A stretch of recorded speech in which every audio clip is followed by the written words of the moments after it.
পিতাই প্ৰিয়া বসুমতাই হত্যা কৰিছিল হত্যা কৰাৰ পিছত কিন্তু এতিয়া সেই এইবিলাক কথা আমি এতিয়া চবে জানা কথা কেতিয়া অসমখন এনেকুৱা এটা পৰিস্থিতিৰ মাজেৰে আহিছে আৰু সেইটো আজি চাম কাটি ফালে মূল খুঁটি লৈ মানুহবিলাক আহি গ'ল এটা সেইবোৰ কথা খুচৰি থাকিলে আমাৰ মাজত মানে অশান্তি আৰু বদলা বদলি এই মনোভাৱটো হৈ থাকিব মই ভাবো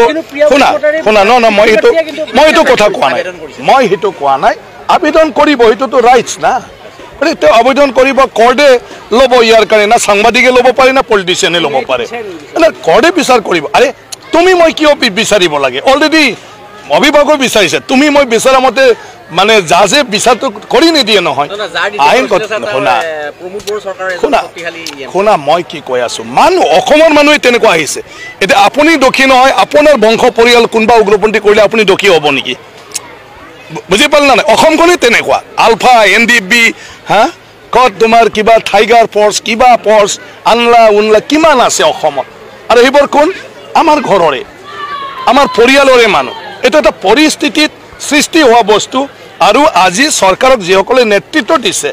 বুজাই বৰাই আলাবাচনাৰ মাধ্যমেৰে তেওঁলোকৰ মূল খুঁটিলৈ ঘূৰাই আনিছে কিন্তু তেওঁলোকৰ আগৰ ঘটনাবিলাক যদি আমি চৰ্চা কৰি থাকোঁ তেতিয়া তেওঁলোকক যদি আমি সন্মান নিদিওঁ স্বীকৃতি নিদিওঁ আকৌ তেনেকুৱা ধৰণৰ পৰিৱেশ ফালে গুচি যাব সেইকাৰণে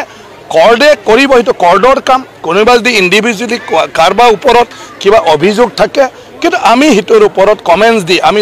এইটো কিবা কৰিব নোৱাৰোঁ কি কয় তোমাৰ জাষ্টিছ দিব নোৱাৰোঁ গতিকে প্ৰিয়াৰ মাক দেউতাকে কৰ্ডত কেছ দিছে ডেফিনেটলি কৰ্ডে আইনৰ গণ্ডিৰ দ্বাৰা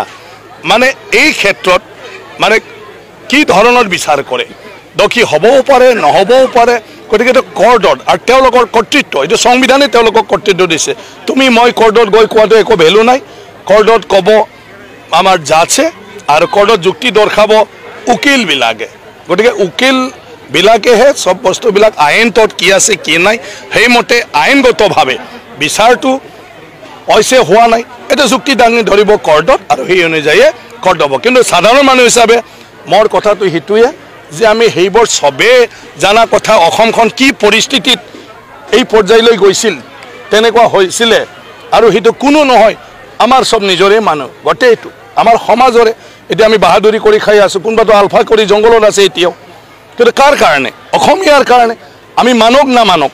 কিন্তু তেওঁলোকে নিজৰ কথা ভবা নাই তেওঁলোকে অসমীয়াৰ কথাই ভাবিছে আমি কিমান স্বীকাৰ কৰোঁ নকৰোঁ অসমীয়া কোন অসমীয়া হ'ল আমি এটা হিতৰ নামত তেওঁলোকে যিবোৰ কাম কাজ কৰিব তাতে অপ্ৰীতিকৰ কিছুমান ঘটনা হৈ যাব NDB কি কৈছে যে বড়ো জাতিৰ কাৰণে বড়ো মানুহে কিমান তোমাৰ স্বীকৃতি দিয়ে নিদিয়েতো বেলেগ কথা কিন্তু আমাৰ এইটো মানুহ চব আৰু যিবিলাক কাণ্ড কাৰখানা হৈছে এইটোৰ নামতে কিছুমান নহ'ব লগা ঘটনাবিলাক অসমত ঘটি গৈছে কিন্তু সেইটোৱে চাম কাটিবৰ কাৰণে আজিৰ মুখ্যমন্ত্ৰী ডক্টৰ হিমন্ত বিশ্ব শৰ্মা ডাঙৰীয়াই গৃহ মন্ত্ৰণালয়ৰ লগত কথা পাতি ফালে সবকে মূল খুঁটিলৈ আনাৰ কাৰণে ব্যৱস্থা কৰিছে যাহাতে আৰু তেনেকুৱা ধৰণৰ পুনৰবাৰ হৈ নাথাকে ইয়াতে চাম খাটক অসম এতিয়াৰ পৰাই শান্তি হওক এইটোৰ কাৰণে সেই প্ৰচেষ্টাটো লৈ ফালে কৰি আছে গতিকে তেওঁলোকেও অলপ নিজকে সমাজখনে সন্মান দিছে বুলি অনুভৱ কৰিব লাগিব তেতিয়াহে এইটো স্থায়ী হ'ব সেইকাৰণে হোৱা ঘটনাক আৰু বেছি খুচি থাকিব নালাগে